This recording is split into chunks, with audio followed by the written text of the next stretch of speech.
House will come to order. The 2018 legislative session opened Tuesday with a relatively short House floor session. Most of the day's business was consumed with procedural moves, but the newest member of the chamber, Representative Jeremy Munson, was sworn in after winning a special election in District 23B. And that you will faithfully discharge the duties of the office to which you have just been elected to the best of your ability, so help you God.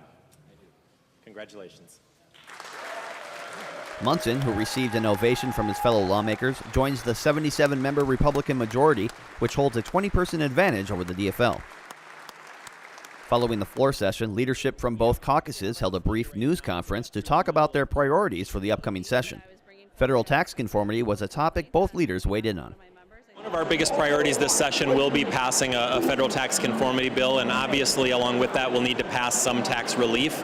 If we pass a clean conformity bill, it would mean about a $550 million increase, tax increase on Minnesotans' state taxes, and we don't want to see that. We want to make sure that Minnesotans have the opportunity to enjoy all of the tax relief that was intended for them by the federal government. I spoke to my tax lead, Paul Marquardt, this morning and asked about the tax committee hearing. He said everybody agrees we need to do something, and that's a great starting point. I think we all share the goal to not have Minnesotans in a position where they're paying more in their taxes because of the bill that was passed in Washington, D.C. Knowing that the legislature has its hands full this session with federal tax conformity, the House Taxes Committee held 2 meetings this week to get caught up to speed on the complexities of conforming to the new federal tax law. Revenue Commissioner Cynthia Bowerly shared that news with the House Taxes Committee Tuesday, outlining the potential effects of not pursuing conformity with updated federal tax codes. If Minnesota does not respond by making changes to our own law, Minnesotans will be faced with a more complex filing system.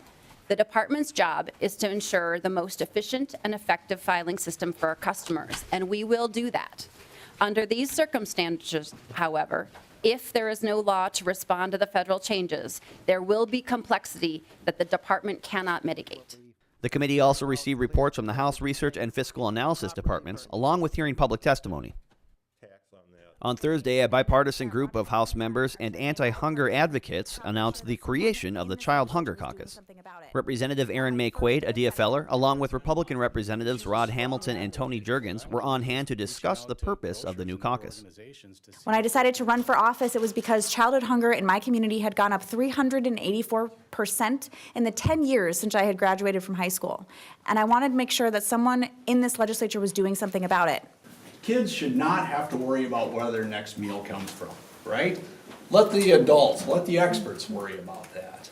And that way, kids can simply focus on being kids. And that's why we're here today. The group plans to work with activists to find solutions to child hunger. They plan to seek private sector input and pair it with possible new legislation in hopes of getting more food to the right places. The House wrapped up the week with Thursday's House floor session, where a legislative funding bill cleared the House by a 77-50 vote. The Conference Committee report on House File 399, sponsored by Representative Sarah Anderson, would allocate roughly $64 million to both the House and Senate and requires both chambers to return the borrowed LCC funding by June 30th, 2018. This isn't a pay raise. This isn't about us. It's not about us as members. It's about all the staff people that work for us and make this body function, whether we're here or the next class is here or whoever replaces us down the road. For more coverage on the Minnesota House of Representatives, check out our session daily coverage on the House website, www.house.mn/sessiondaily.